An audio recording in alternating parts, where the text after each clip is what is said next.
We're a commercial cow-calf operation, run some yearlings. We used to run a lot more yearlings, and my parents have loved the Solaire breed ever since they started using them back in the 80s.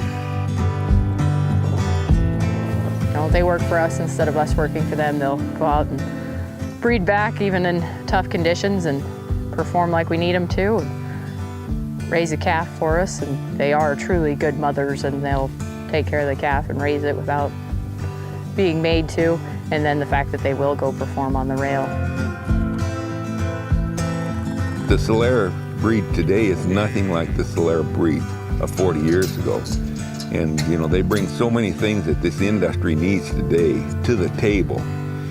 It's a real mistake not to be looking at these cattle and what they can offer people.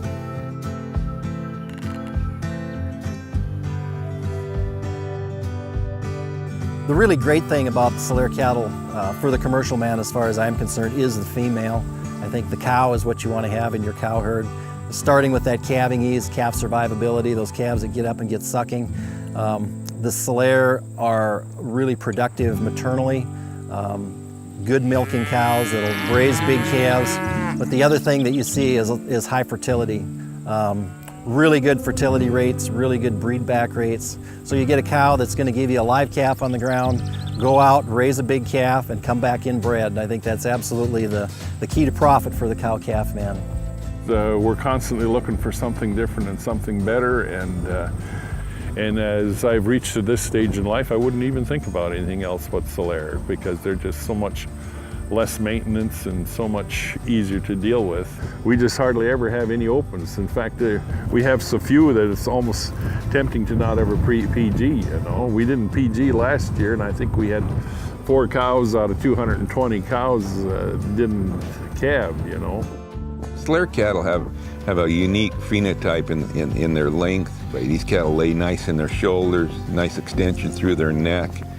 A lot of vigor at birth, which on a winter like we've had this winter and last winter, is a lot of importance. She picks that calf up, she goes to the far corner of the pasture. If it's a 20,000 acre pasture or a 20 acre pasture, she'll utilize that. And I think the other real plus is that we run from 4,000 feet to 8,000 feet. Elevation does not bother these cattle. They like to travel to the top of the mountain. It doesn't affect their production.